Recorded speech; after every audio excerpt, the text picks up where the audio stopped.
Guys, it's Bibingka and Puto Bumbong season once again.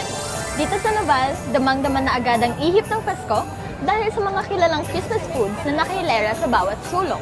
Sinimula ni Ate Baby ang pangkabuhayan na ito 21 years ago. At hanggang ngayon ay pinipilahan at dinaragsa pa rin ito ng mga tao all year round. Ate, pabili nga po ng Puto Bumbong. Bibingka na ng ordering mo. Sumama lang kayo sa amin. Alamin natin ang kwento ng mga Puto Bumbong lovers at Bibingka lovers.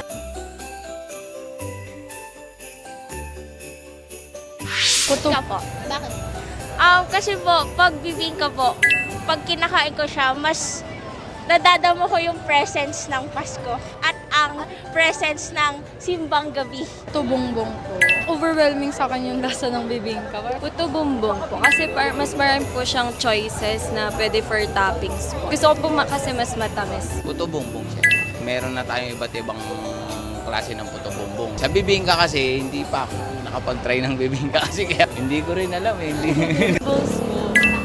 Kasi we like both naman. Tsaka crave po namin ngayon yung bibingka tsaka Puto Bumbong.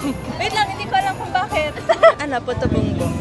Mas masarap. Puto bongbong po. Masarap yung puto bongbong. Ang gusto ko po ay Puto Bumbong.